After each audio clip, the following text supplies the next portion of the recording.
reka twerekeze mu burasirazuba bwa Repubulika Iharanira Demokarasi ya Kongo. Ni politike yaho urayikurikirana cyane, imikorere ya M23 haba ku mirongo y'imbere ku rugamba ndetse n'imbere mu gisirikare. Aya makuru yakomeje gucicikana y'ihindurwa ry'imirimo ya bamwe mu basirikare bakuru muri M23. Duhereye kuri Colonel Imani Nzenze warushinzwe G2 bivugwa ko yahinduriwe imirimo akerekeza kuyobora diviziyo y'ingabo ku cyerekezo hirya cya Warikare, akaba yasimbuwe na Colonel Kamasa muri iyi mirimo ya G2. Ubwo ni gushingwa ubutasi muri M23. Ibingibi umucyo ubifiteho nuwuhe? Aya makuru yifasha ate ubundi yakomeje kuvugwa bwana Rugamba? Urakoze cyane bwana journaliste. Ikintu cya mbere navuga kuri Colonel Imani Nzenze, ngiye ubwanjye n'umuntu nzi, ndamuzi, twabanye kera, turaziranye, turabavandimwe, ariko kuba bamuhindurira imirimo akava kuriye ubutasi bwa M23 agahabwa indi mirimo, ku ruhande rwanjye ngiye nta kibazo mbibonamo, n'ibintu bisanzwe mu gisirikare kuba umusirikare yahindurijwe imirimo. Ariko ntavuga ngo ntabyo nzi, ayo makuru ntabwo ndayamenya, sindayahabwa ngo menye niba koko Imani Nzenze atakiri G2. Kamasa nawe ndamuzi, ndakeka yari muri Twirwaneho niba ntibeshye. Kuba rero yaba ari we wamusimbuye, nawe n'umusirikare, ndakeka nawe ashobora kuba ari colonel.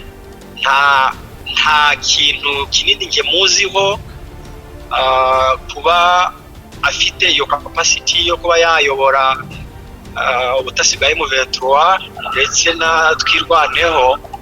Icyizere yaba yagiriwe niba koko biramutse byabaye ubwo bamuhaye imirimo nuko baba bamubonyemo ubwo bushobozi. Yewe nkabwira abatwumva ko ibyo bintu baba bagomba kubirekera inzego zibishinzwe zikabikora neza uko byateganyijwe, uko byateguwe. Noneho ubwo cyane cyane nkaba mvuga nk'abakunzi ba M23 abafite inyota y'impinduramatwara muri Kongo, nkababwira ngo uwaba yahinduwe wese yahinduriwe imirimo koko biramutse bibaye byo, nta kibazo cyaba kirimo. Icyangombwa nuko tumushyigikira mu mirimo ahawe, yaba ari imirimo mishya kuri we, cyane ko muri abo bose uvuze nta n'umwe bashyize ku gatebe nk'uko urimo bivuga, cyane ko nge ntabwo ndi hano kubihamya kuko ayo makuru ntabwo ndayatoroza ngo nyabone ko byabaye. Ariko biramutse koko byabaye, nge numva nta kibazo byaba bitwaye. Uwo ari we wese bagiriye icyizere bakamushyira mu mirimo yayikora neza, kandi ibitagenda neza akagirwa inama. Yego Rugamba, hari amakuru aturuka hirya iyo ngiyo muri Repubulika Iharanira Demokarasi ya Kongo avuga ko ihindurwa rya Colonel Imani Nzenze rijyanye no kuba iyi M23 mu byerekezo yari irimo yaragiye igabwaho ibitero bya hato na hato. Benshi babihera ku gihe Wiringoma yicwaga hariya mu Rubaya, bati ubutasi bwacu bushobora kuba bwaracitse intege, butari gukora neza. Ibitero byinshi byagabwe Goma, ibyagabwe hariya za Mushaki muri Masisi, ibikomeza kugabwa mu byerekezo bitandukanye. Nawe urabizi ibi bintu, hari aho wabihuza? Urakoze cyane. Ntabwo ngewe nemeranya n'abavuga gutyo. Imani yakoze imirimo ye neza, yakoze akazi nk'umusirikare, akora akazi k'ubutasi cyane kandi arabitunganya nk'uko abari bakamushinze babimusabye, arabikora neza. Uwapfuye warashweho drone akitaba Imana, ibyo ni ibintu bibaho mu bantu bari mu ntambara, cyane ko byagiye biba akenshi bari mu gahenge bagatungurwa n'umwanzi bakaraswa. Ariko ntabwo nge mbona ko harimo kuregeza mu Giswahili niko babyita, cyangwa se koroshya mu Kinyarwanda kwaba kwarabayeho mu butasi bwa M23. Kuko impamvu mvuga ko atari yo mpamvu, reka tufate urugero rwiza rw'ibihugu bikomeye.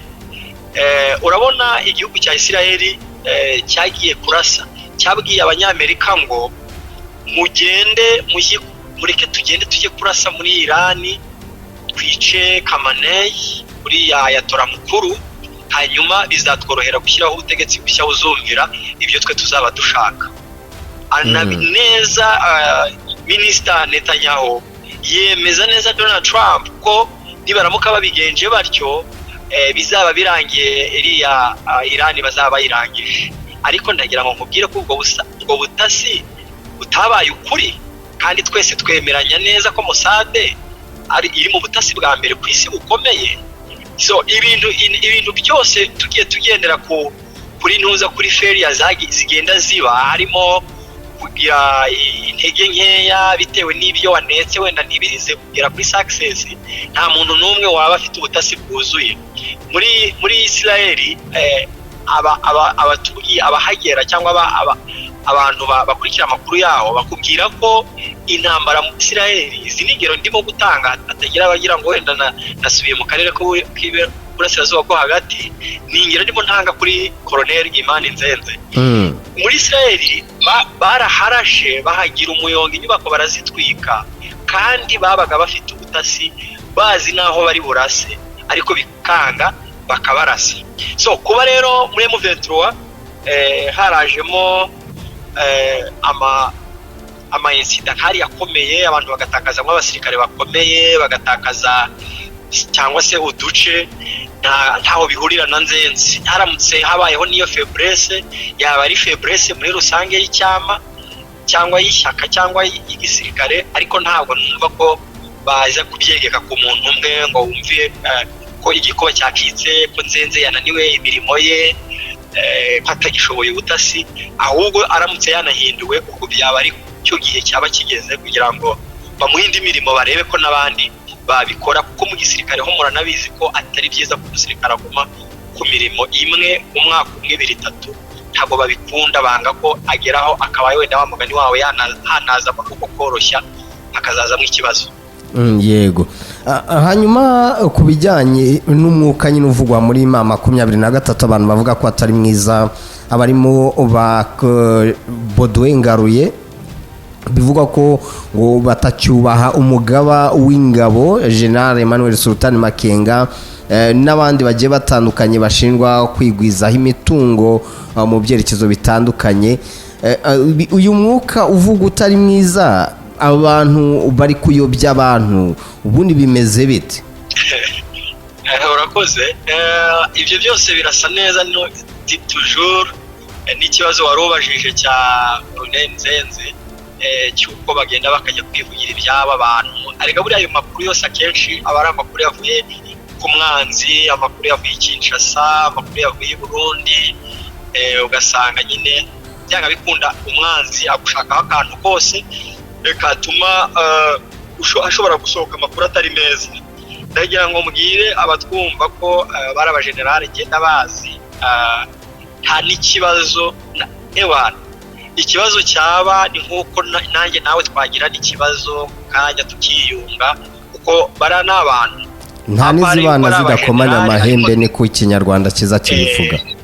Apari yuko ari abajenerali, ariko tubanze daboro tubambika umubiri w'abantu, n'abantu kuba wenda hari n'ikibazo cyahaba, uretse ko nta n'ikigeze kiba, uretse ibyigeze kuba kera abantu bose bazi bya M23 ya 2012 na 3 gutyo, ubwo barwanaga hakabamo ibintu byo gusubiranamo, ibyo byo isi yose irabizi. So rero abantu bagendera kuri cya kintu cyo kumva ko kubera ko M23 icyo gihe yarwanaga bacitsemo ibice 2012 na 3 gutyo, bamwe bagahungira mu Rwanda, abandi bagahungira i Bugande, barabyitwaza kubera ko uriya General Baudouin Ngaruye yari ku gice cyari mu bagiye mu Rwanda.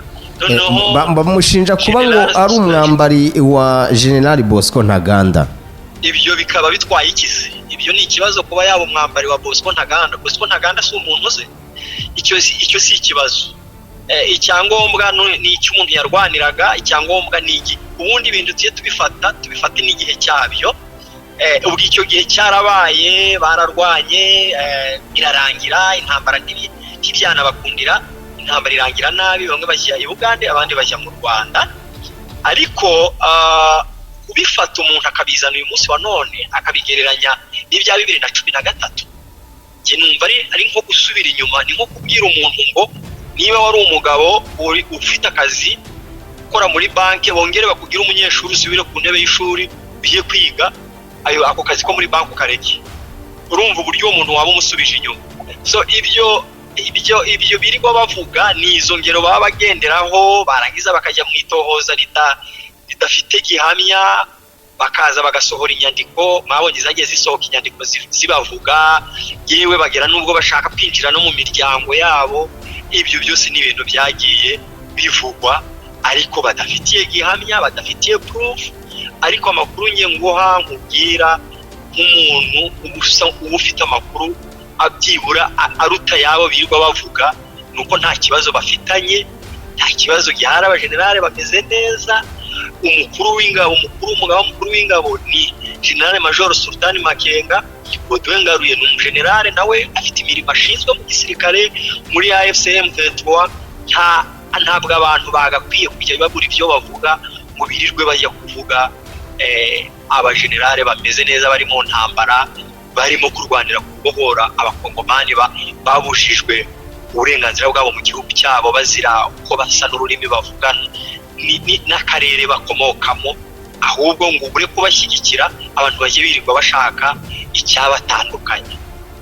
Kagira ngo nkubwire rero bwana journaliste ko abantu nk'abo ntabwo bazabura kubaho, ariko nanone ngahumuriza abakunda Connection TV, yewe wenda bakaba banakunda n'iyo M23. Nta kibazo gihari hagati ya General Sultan Makenga na General Baudouin Ngaruye. Ni abantu babanye neza, umwe arubaha undi n'undi akubaha undi, n'abasirikare bakuru. Icyo ari cyo kintu abantu bamenya, speculation z'abantu bagenda bavuga rwose abantu bajye bagerageza kuzishyira ku ruhande, turebe ibyaduteza imbere. Gusa namwe ni byiza kubibaza kugira ngo bishyireho umucyo, abaturage bamenye ko ibintu biba bimeze. Ariko njye nagira ngo mbwire abantu ko nta kibazo gihari nta na gito. Urugamba rurakomeje, dukeneye kwibohora, ntabwo dukeneye gusubira inyuma, gusubira muri za 2012 na 2013. Hanyuma Rugamba, ibi bintu ntabwo bishobora kuba wenda bijyana n'ubuke bw'abajenerali bari muri 23. Si cyo gishobora gutuma abantu bakomeza kuvuga gutya, kuko iyo abantu ngo ari bakeya rwose ubundi bakunze ubumwe, ndetse kandi baba ari nk'abajenero benshi bakaba bagabana inshingano zikaba zihagije kuri buri umwe, ndetse n'impande zose zikaba satisfiye ku mirongo y'imbere ku rugamba. Ibyo nge ku ruhande rwanjye ntabwo nzi impamvu wenda icyo kibazo kibajije, kubera ko abajenerale bagera kuri 4 ndakeka. Hari Gaceri, hari General Major Sultan Makenga ariwe mugaba mukuru w'ingabo, hakaba General Baudouin Ngaruye, hakaba na General Byamungu. Ndumva aribo abajenerali dufite muri AFCM 23. Hakaba n'uwitwa General Sematama. Abo bose bari mu kintu kimwe, nubwo Sematama ari muri Twirwaneho, ariko abo bantu bose n'ubundi twabara ko aribo abajenerali bari muri AFC. So rero ntabwo ikibazo cy'ubuke bwabo byo ntabwo kuba abajenerali ari bake ntabwo cyakabaye kibi ikibazo, kuko ntabwo bazafata umusirikare wari colonel mu gitondo ngo bamugire generale ngo nukugira ngo babe benshi. Icyangombwa ni imirimo, kuko abakoloneli barakora imirimo yabo neza. Kugira ngo niba abakurikira M23 umunsi ku wundi, muzi akazi k'indashyikirwa gakorwa n'umukoloneli witwa Kanyamibwa ushinzwe training wing w'umukamandati. Ni umukoloneli mwiza cyane utraininga abasirikare bakagenda bari trained neza cyane, bameze neza, bakajya gutanga umusanzu ku rugamba. So abakoloneli batanga umusanzu, bakora akazi neza. Nta hantu ibyo kuba wenda abajenerali ari bake aho batari, abakoloneli barabunganira, kandi ugasanga koko imirimo iragenda neza muri M23. Ntabwo nge numva ikibazo umubare w'abajenerali ntabwo wakabaye ikibazo, ahubwo wakabaye igisubizo, kuko bashobora kuba benshi. None si ubwo nka leta ya Kinshasa kwifite abajenerali bagera no mu 100 hari bamaze iki se? Uze bayimariye iki? bitumwa batari gutegekwa na wazalendo. Ubu wazalendo ntizirirwa zibayobora, wazalendo baragenda bagasubirana ibice M23 yavuyemo, bakavuga ngo bahirukanye umwanzi. Ngira ngo warabibonye ejo bundi ubwo bagendaga bigamba babyina ko aribo babirukanye. Nabo ngabo bukangoma nzito bari mu misozi ya za Sange n'ahandi hatandukanye. Yego warababonye bwana journalist. Rero kubona ufite igisirikare gifite abagenerale bangana batyo bashobora gufata umusevire nk'uri akagenda akajya kuri mikoro akajya kwigamba. Abo bagenerale barutwa no kugira abagenerale bane, kuko urumva nta kintu umubare w'ubwinshi umaze. Niba inyeshyamba amabanda ari aho ngaho atazi no kwambara inifomo, agenda agafata ijambo generale yicaye hariya, biba bibabaje cyane.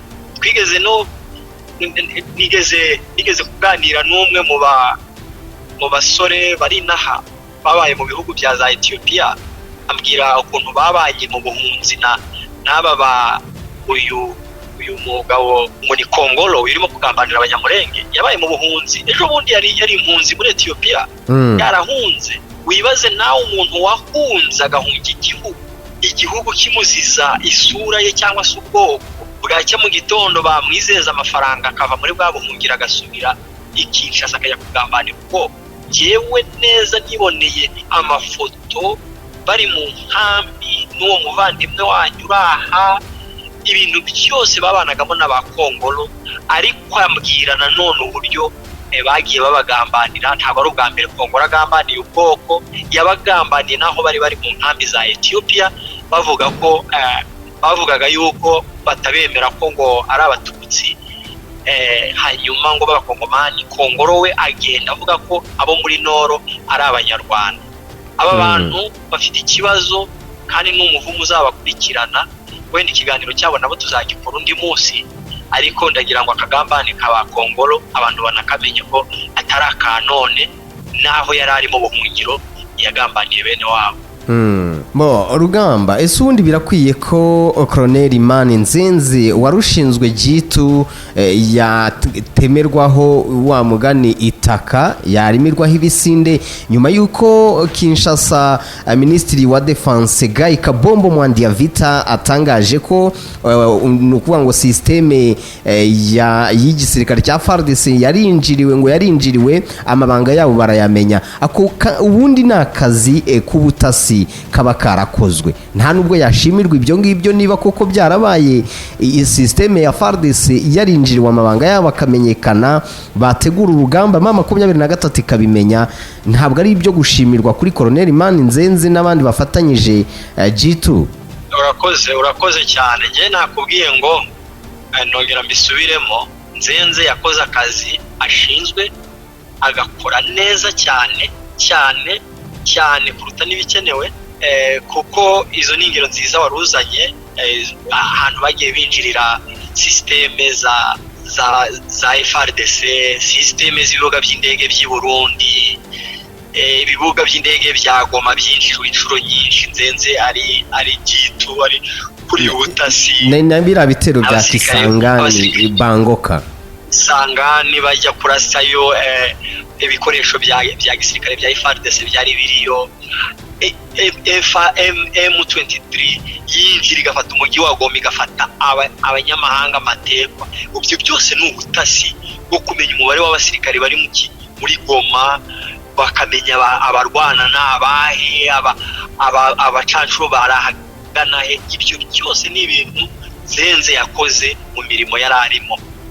Abaza rero kumuvuga uyu munsi bakavuga ko yararangaye buri ngoma aricwa, yararangaye bakanaka yawe. Ibyo ngibyo wabwiye kwirengagiza ko nabo mu Rwanda nabo bafite ubutasi, nabo baba bafite ubutasi bwabo, bashobora kuguca muri humye bakakurasa bakakwiba umugono. Ibyo byo rwose ni ibintu twese twakumvikanaho hano. Ibitangazamakuru ndabizi rimwe na rimwe baragiramo gukabya, ubwo baragenda batangire bavuge mu kanya bazagenda banavuge ngo arafunze, urumva. Ariko Nzenze yarakoze coup de chapeau kuri we ku mirimo yakoze. Niba koko yanayivuyeho, kuko nge ntabwo mbyemeza, kuko ntabwo ndabona amakuru avayo ku isoko abimpa, ariko aramutse yanahinduwe njye namushimira aho yagejeje akazi kuko yagakoze neza nk'intwari. Hanyuma umusimbuye ahubwo akamenya ngo agomba kuzagera ikirenge muke, kuko uriya muvandimwe ubwo yari kuri buriya buyobozi vraiment M23 yagiye ku dushya tugiye dutandukanye. Twese tuzi ibibuga by'indege byagiye bifatwa, ibitero shuma byagiye biba, murabizi abarundi bataryamaga kubera ubutasi bwa M23. Utashimiye uriya mugabo nta n'undi muntu nkeka washimira, uretse ko nyine yabikoraga afatanyije n'abandi kuko wari ubivuze ati ni muri M23 yose bakoze akazi kabo neza kandi bazakomeza bagakore, abavuga bo bazakomeza bavuge. Icy'ingenzi nuko buriya nukora ntibakuvuge ntacyo uzaba wakoze, ariko nibatangira kukuvuga uzamenye ko wamaze kwitwa umuntu ukomeye. Nta muntu yunengwa atakoze, nta muntu yuvugwa atagize ikintu runaka ageraho. Nzenze nshuti yanjye warakuze kandi uracyagakora akazi, aho uzakenerwa n'ahandi hose bagomba kuzagushyira, bazaguhamagare kandi tuzi neza kuzitaba.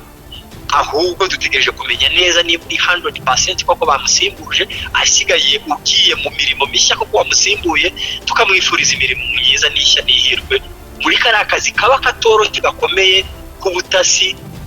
Ese ko bavuga ngo Nzenze yahinduriwe imirimo bakabigira igitangaza, kuki batavuze G5 wa M23 kuko nawe yahinduye? Kuki batamuvuze? Nuko we yoroshye.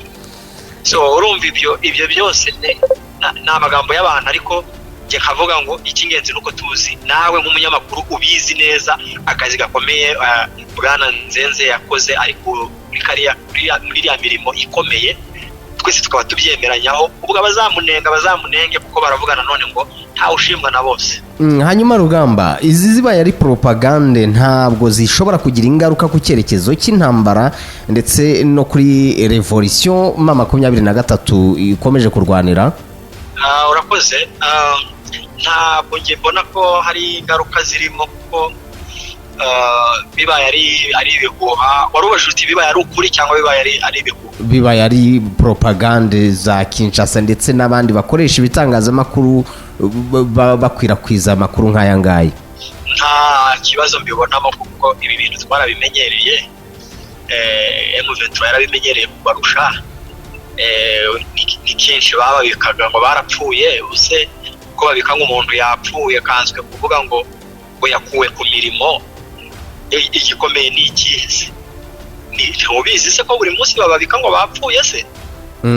Babifuriza gupfa byarabandiye. Ariko buriya hari n'ibintu byinshi utazi. None se ntabwo wibuka ko leta ya Kinshasa yatanze amamiliyoni ikohereza n'abantu muri Goma ngo baze kubihereza Nzenze agambanira icyamba? Ntabwo uzi ibyabaye se? Yego. Uzi umuntu nk'uwo nguwo ahubwo wabura kumushimira. Nzenze yakoze akazi neza cyane.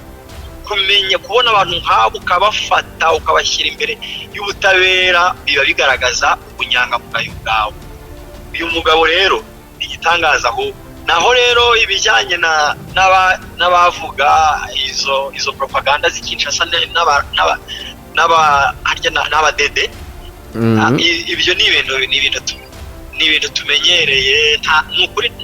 Nta kibazo bigomba guteza mu bijyanye n'intambara y'impinduramatwara turi muri revolution, kandi izagerwaho, izatinda ariko izagerwaho, kuko ibi ngibi ntabwo byabura kuvugwa mu gihe cyose urimo kurwana intambara n'umuntu, cyane cyane muri iki gihe tugezemo gifite ikoranabuhanga riri hejuru, social media ziba zicitse amenyo, byanga bikunda impuha zo ntabwo zabura.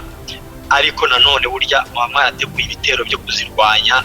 Ni nayo mpamvu n'abantu natwe tuba duhari, tugomba kuvuga, tukagira rubanda nyamwinshi, tugomba guhumuriza, tukabereka ko ibyo ngibyo ari ibigambo biri aho bidafite hepfo no haruguru, ukabahumuriza kugira ngo bagume bahagaze umurongo mwiza, kugira ngo icyama cyabo bakomeze kugishyigikira, kuko nzi neza ko M23 ari abantu batari ibigwari kandi barwanira abaturage iteka nk'uko twabivuze.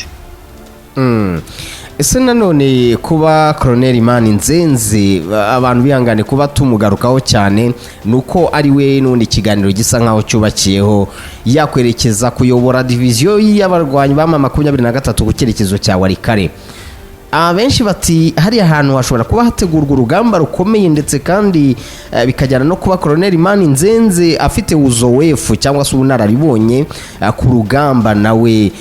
Ibi bintu wowe ubihuza ute kuri axe ya Walikale kandi ko bivugwa ko hariyo no kuvuga ngo base militaire za 23 zikomeye ari ingabo nyinshi intwaro nyinshi, ibi wowe ubihuza ute? Icyambere sinzi niba unyumva. Ndakumva cyane. Icyambere ndagira ngo nkubwire ko M23 uyu munsi ntabwo iri muri position yo kurwana, iri cy'agahenge, ikiri kuba habaho kwitegura kuko umwanzi ntabwo ashaka amahoro. Icyo ni kimwe. Icya kabiri, kuba Nzenze ari umurwanyi icyo ntawe ugishidikanyaho, turakizi turabyemeranya neza cyane. Yarwanye intambara nyinshi no muri M23 ya mbere yari umurwanyi kabombo. Ariko kuvuga ngo barimo babihuza gute? Icyambere nakubwiye ko je ubwanjye ntazi niba Nzenze yavanwe mu mirimo ya gitu, ariko aramutse yayivanweho akoherezwa mirongo y'urugamba nabyo kuri nge nta kibazo kuko ni umurwanyi mwiza, ukundwa n'abasirikare, utera abasirikare morale. Ibyo nta gushidikanya ko umwanzi yabaguye agiye kugwa mu mazi abira, agiye guhura n'ibibazo. Ariko nta ntambara M23 iri gutegura. Kinshasa rwose nigenda iryama isinzire, ntago M23 ari abantu bashaka kurwana, ubu icyo bashaka ni amahoro gusa. Ariko nimuramuka mukoze ikosa nkuko nabivuze ejo bundi, igihe bashobora gusinda bakanywa agacupa bakibagirwa bakarasa isasu wenda baryerekeza mu birindiro bya M23, icyo gihe ho rwose bazaba bafunguye umuriro, bazawota. Rero umugani wa mugabo wavuze ngo nibo bawucanye reka bawote, nabo bazawota. Ariko ubu ngubu Nzenze ntabwo mubona yagiye kurwana, kandi si mubona nanone atagiyeyo. Byose birashoboka, ni umusirikare, ahantu hose agomba kuba ari tayari. Umusirikare amubwira ngo ba stand by anytime ugomba kujya ahangaha. Nzenze wamwumva yagiye ku mirongo ya Walikale, kandi birumvikana kuko ntabwo iriya FDLR na baraba Maimai bari hariya muri Walikale bazaza gutyo gusa nyuma M23 ngo ifungira amaboko inyuma ngo imuze na hano muhatukure. Naranakubwiye ejo bundi ubwo twakorana ikiganiro, nabwo narabikubwiye urambwira ngo mbese ko M23 yavuye muri biriya bice byose byo muri Rusizi na za Uvira, gusa ikimenyetso cy'uko hari yabigiye gutsindwa. Ndakubwira noya n'ikimenyimenye kugira ngo byemere ko M23 itagiye gutsindwa na gato, ahubwo bwari uburyo bwo kubahiriza amabwiriza cyangwa amasezerano basinye n'umuhuza. Ngaho bazongere babasange naho hariya Kamanyura babatere bahabakura ibyibura. Narabikubwiye. So rero bazabigerageze, hanyuma muzatubwira cyangwa muzumva ibizahaba. Icyo nicyo kintu nakubwira kuko ngenda bizi, ntabwo ari abantu bashaka intambara, ntabwo ari abantu bashaka kurwana, kuko intambara bazibaye nk'igihe kinini barazizi. Umukuru w'igihugu cy'u Rwanda niwe wabwiraga Kisekedi ngo niba ashaka intambara amubwire ukuntu intambara ari mbi nuko imera, wowe ntayazi.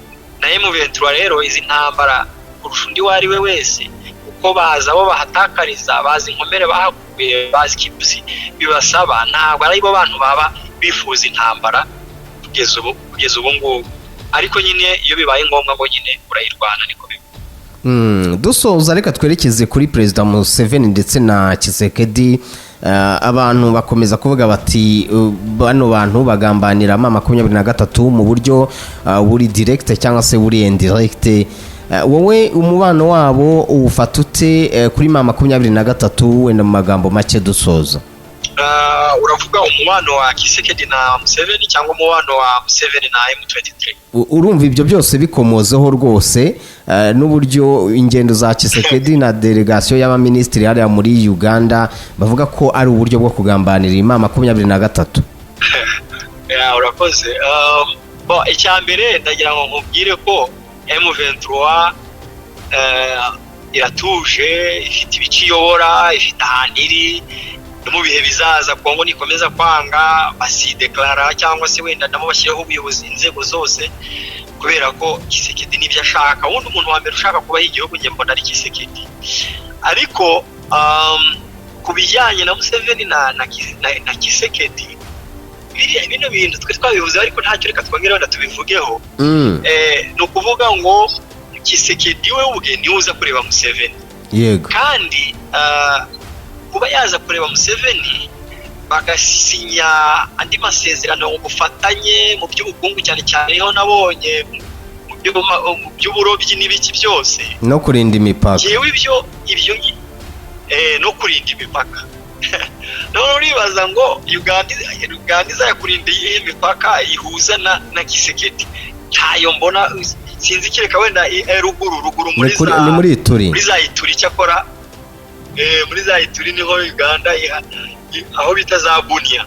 Niho nabonye Uganda ikorana na Kisekedi, bakorana ku mipaka.